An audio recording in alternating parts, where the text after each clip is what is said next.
Hello everyone.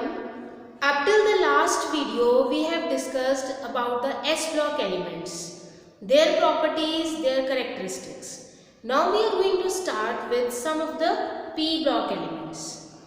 First of all, the P block elements, why they are termed as P block elements? Because their last electron enters the P orbital. The elements in which last electron enters the p orbital of their outermost energy level, those elements are known as p block elements. Like if we write the electronic configuration of boron, whose atomic number is 5, the electronic configuration is 1s2, 2s2, 2p1. In the same way, for for carbon, whose atomic number is 6, 1s2, 2s2, 2p2. Now the last electron is entering the p orbital, that is why they come under p block elements.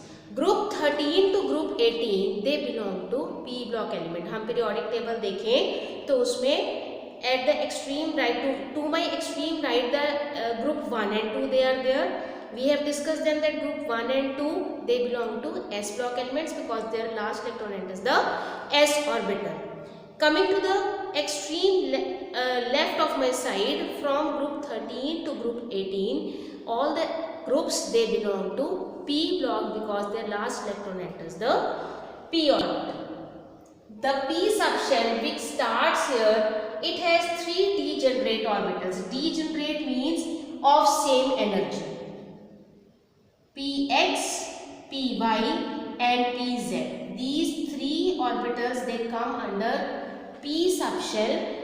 These are called degenerate because they are of the same energy, and we know that each orbital can accommodate maximum of 2 electrons in it. हर एक orbital अपने में 2 electrons ही रख सकता है. So in all p subshell can accommodate 6 electrons. Overall 6 electrons होंगे, हर orbital में 2 electrons होंगे और इन सब की energy same होगी. That is why we term them as degenerate orbitals. General electronic configuration for p block elements is ns2 np126. ns2 means n means principal quantum shell like this. np126, अब जैसे यहाँ p में 1 आया, फिर p में 2, इसी तरह p में 3 इलेक्ट्रॉन्स आएंगे, फिर 1 2 3, फिर इसकी पेयरिंग हो जाएगी तो p में 4 इलेक्ट्रॉन्स हो जाएंगे, फिर यहाँ पेयर अप हो जाएगा तो p में 5 इलेक्ट्रॉन्स हो जाएंगे, यहाँ पेयर अप हो जाएगा तो p में 6 इलेक्ट्रॉन्स हो जाएंगे. दिस वी हैव डन कि अब इलेक्ट्रॉन्स डीजेनरेट ऑर्बिटल्स में first they get singly field. When the single electron is there, then the configuration will be ns2 np1, here np2, then np3, np4, np5 and np6.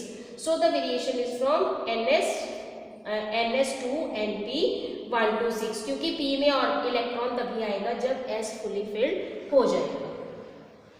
Coming to the general characteristics of p block elements. Now first of all, its oxidation state. Oxidation state is closely related to the valence shell electron. बाहर वाली shell में कितने electrons हैं उस पर depend करती है oxidation state. Highest oxidation state for the groups will be group number -10 for P block. S block के लिए मैक्सिमम ऑक्सीडेशन स्टेट क्या थी? जितने वैलेंस शेल में इलेक्ट्रॉन है, अगर वैलेंस शेल में एक इलेक्ट्रॉन है तो वो maximally 1 oxidation state +1 oxidation state show कर सकते थे. अगर 2 इलेक्ट्रॉन है सेकेंड ग्रुप वाले में तो वो मैक्सिमम +2 ऑक्सीडेशन स्टेट शो कर सकते थे. Now in case of P block element the highest oxidation state is group number -10. जितना भी उसका ग्रुप नंबर होगा उसमें से 10 माइनस कर देंगे. 10 क्यों माइनस करने हैं? क्योंकि बीच में 10 एलिमेंट्स d ऑर्बिटल्स के हैं. एक तरफ s ब्लॉक एलिमेंट्स, दूसरी तरफ p block elements, in between there are d block elements. So we have to subtract 10 from the group number. जैसे अगर group number is 13 minus 10 that is 3. So maximum oxidation state for 13 group element will be +3. Similarly for 14 group elements, 14 minus 10 that is +4. Similarly for 15 वाले के लिए +5, 16 वाले के लिए +6, 17 वाले के लिए +7. Like this the maximum oxidation state एक ग्रुप के लिए मैक्सिमम ऑक्सीडेशन स्टेट क्या होगी? Group number -10. लेकिन जैसे जैसे हम ग्रुप में नीचे जाते जाएंगे कौन सी ऑक्सीडेशन स्टेट ज़्यादा स्टेबल हो जाएगी? जो हाईएस्ट ऑक्सीडेशन स्टेट से 2 लेस होगी। 2 लेस मीन्स अगर ग्रुप 13 एलिमेंट की बात करें तो ग्रुप 13 के लिए highest oxidation state will be +3, 13 - 10 that is +3। लेकिन जैसे जैसे हम नीचे आते जाएंगे, these are the elements of group 13, boron, aluminium, gallium, indium and thallium. Boron and aluminium they show +3 oxidation state, but gallium, indium and thallium they can show +3 as well as +1 oxidation state. But +1 oxidation state is more stable as we go down the group. तो जितनी highest oxidation state है उससे 2 less वाली, जैसे जैसे हम group में नीचे जाते जाएं 2 less वाली oxidation state ज़्यादा stable होती है. Similarly here 14 group element maximum oxidation state will be +4. Carbon can show +4, can show -4 और ये शेयर भी करता है इलेक्ट्रॉन्स. सिलिकॉन +4. अब नीचे आ गए germanium, tin and lead. Carbon, silicon, germanium, tin and lead ये इसी ग्रुप के सभी एलिमेंट्स हैं. ये कौन कौन सी पॉसिबल ऑक्सीडेशन स्टेट शो करता है? +4 और -4. ये कौन सी करता है? +4. ये कौन सी करता है? +4. और मगर ज्यादा स्टेबल वाली कौन सी होगी? +2. ये शो करते हैं +2 और +4 दोनों कर सकते हैं, लेकिन +2 वाली ज्यादा स्टेबल होगी. The reason is due to inert pair effect. Very important point is this is due to inert pair effect. What an inert pair effect is? That reluctance of inner s electrons to participate in the bond formation because of the introduction of d block elements, d electrons, or we can say due to d subshell, the electrons, the elements which are at the bottom of the group they show the oxidation state which is 2 less than the highest oxidation state. The reason being, जैसे जैसे हम group में नीचे आते जाएंगे, यहाँ तक p subshell है, जैसे हम नीचे आएंगे इनमें d सबशेल्स भी आ जाएंगी. जब d सबशेल्स आ जाएंगी तो उनके अंदर d ऑर्बिटल्स भी होंगे. d ऑर्बिटल्स की शेप डिफ्यूज होती है. Because of their diffuse shape हम ये कहते हैं कि इन बिटवीन इलेक्ट्रॉन्स आ गए. उन इलेक्ट्रॉन्स की वजह से शील्डिंग इफेक्ट हो जाए और न्यूक्लियस का इफेक्ट बाहर कम आना चाहिए. But what happens due to the poor shielding effect, due to the diffused shape of d orbitals, the shielding effect is not proper. इसकी वजह से न्यूक्लियस का जो असर बाहर कम आना चाहिए था वो असर ज़्यादा आ जाता है. Due to that reason, the inner s electrons they get attracted inwards and they become unable to participate in the bond formation. This is known as inert pair effect. Understanding inert pair effect with an example. For example, if the configuration is 1s2, 2s2, 2p6, 3s2, 3p1. Now the maximum oxidation state will be +3, क्योंकि इसका total group number क्या होगा? s और p में कितने electrons हैं? 3. 3 + 10 13. Group number will be 13. 13 - 10 the +3 will be the highest oxidation state. अब हमने कहा कि due to inert pair effect as we go down the group, दो ऑक्सीडेशन स्टेट वो स्टेबल होगी जो मैक्सिमम ऑक्सीडेशन स्टेट से 2 नंबर लेस होगी. Now if we take another example, 1s2, 2s2, 2p6, 3s2, 3p6, 4s2, 3d10, 4p1. Now in such a case, वैसे तो जब third shell start हो गई तो d ऑर्बिटल्स भी इंक्लूड हो गए, but here the d orbitals they are vacant, क्योंकि अभी p भी पूरी तरह फुली फिल्ड नहीं है. लेकिन इस एग्जाम्पल में 3p इज फुली फिल्ड, उसके बाद 4s is also filled, 3d is also filled and 4p is having 1 electron in it. Now accordingly again it will belong to group 13, क्योंकि बाहर वाली शेल में मैक्सिमम इलेक्ट्रॉन्स कितने हैं? 2 + 1 3, 3 + 10 13. So it is also a 13 group element. So accordingly what do we say? That its maximum oxidation state should be +3. But the most stable is +1 as we go down the group. The reason being because here we see that there are 3d10 electrons which are included.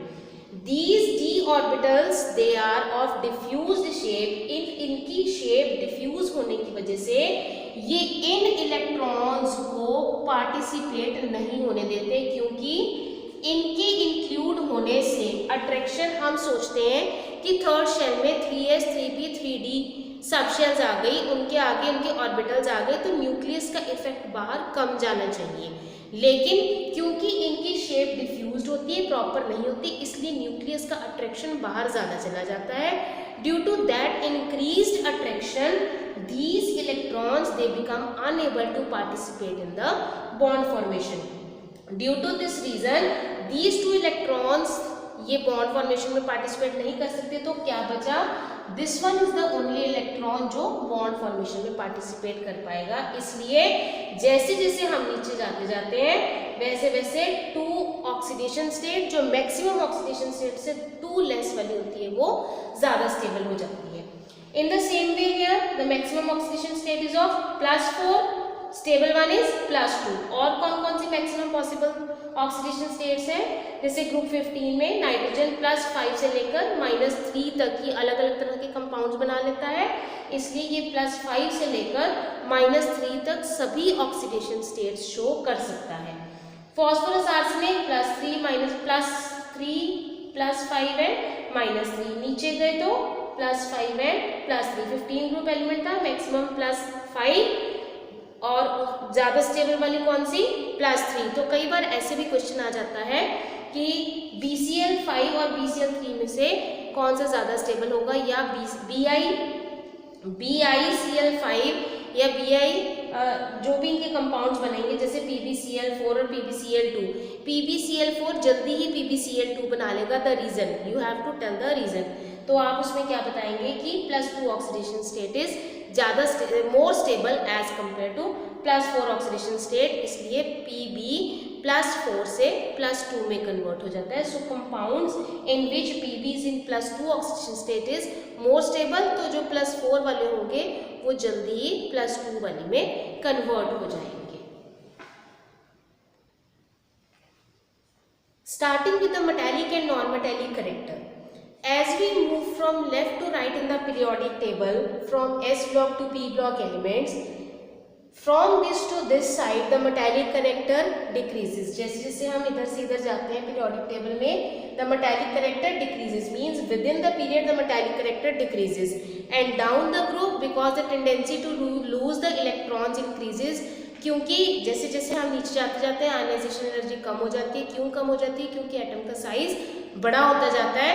Due to this the ionization energy value decreases. अब क्योंकि ionization energy कम हो जाती है तो electron lose करने की tendency ज़्यादा हो जाती है। So down the group the metallic character increases and with in the period the metallic character decreases. On the other hand non metallic character, as we move in the period non-metallic character increases and down the group non-metallic character decreases, means metallic and non-metallic characters they are vice versa of each other.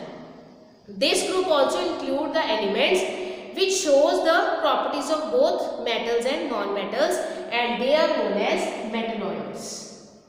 Metalloids are the elements which shows the properties of both metals and non-metals like boron, silicon, germanium, tin, lead, boron, silicon, germanium, arsenic, tellurium and polonium. These are the elements which shows the properties of both metals and non-metals, hence they are known as metalloids. Now what type of bonds they are formed by p block elements? If the difference in electronegativities they are there more, then they show the ionic property.